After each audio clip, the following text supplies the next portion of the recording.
সুকান্ত মজুমদারকে গ্রেপ্তার করা হলো কেন? অপদার্থ মুখ্যমন্ত্রী জবাব দাও। এই সুকান্ত মজুমদারকে গ্রেপ্তার করা হলো কেন? অপদার্থ মুখ্যমন্ত্রী জবাব। কসবা কাণ্ডের ঘটনায় বিজেপি রাজ্য সভাপতি সুকান্ত মজুমদার সহ বিজেপি নেতৃত্ব কর্মীদের ওপর পুলিশি অত্যাচার ও বিজেপি রাজ্য সভাপতি সুকান্ত মজুমদারের গ্রেপ্তারের প্রতিবাদে নদিয়ার কৃষ্ণনগর কোতোয়ালি থানার সামনে বিজেপির বিক্ষোভ কর্মসূচি। এই রাজ্য সভাপতি ডক্টর সুকান্ত মজুমদারকে গ্রেপ্তার করা হলো কেন? অপদার্থ মুখ্যমন্ত্রী পুলিশ মন্ত্রী জবাব দাও। বন্দে মাতরম, এই অপদার্থ মুখ্যমন্ত্রী কালো হাত ভেঙে দাও, ঘুরিয়ে দাও। এদিন এই বিক্ষোভ কর্মসূচি থেকে বিজেপি নেতৃত্ব দাবি করেন, যেভাবে কলকাতার কসবায় ল কলেজে এক কলেজ পড়ুয়ার সাথে গণধর্ষণের মতো জঘন্যতম ঘটনা ঘটেছে এবং তার সাথে জড়িত তৃণমূল ছাত্র নেতা,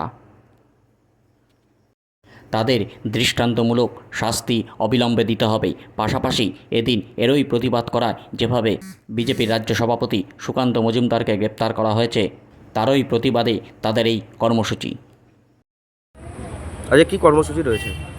দেখুন, আপনারা জানেন যে গত 25শে জুন কলকাতার কসবাতে যেভাবে একটা ল কলেজের এক ছাত্রীকে, তাকে তৃণমূল কংগ্রেসের ছাত্র পরিষদের নেতা এবং তৃণমূল কংগ্রেসের করে বলেই তাকে যে ওই ল কলেজে তিনি চাকরি করেন সেই মনোজিৎ মিশ্র, জেব আহমেদ এবং তার আরও সঙ্গী সাথীরা মিলে ছাত্রীটিকে গণধর্ষণ করা হয়েছে।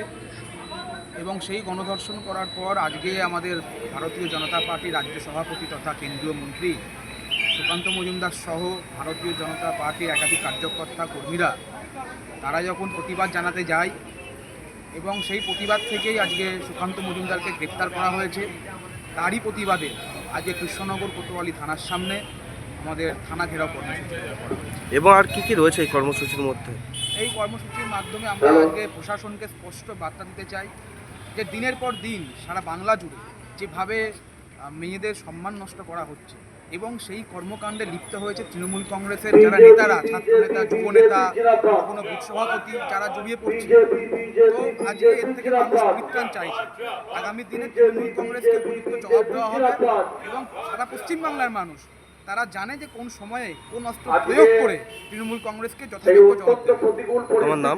আমার নাম রাজু দাস, নদিয়া উত্তর ভারতীয় জনতা যুব মোর্চার সাধারণ সম্পাদক।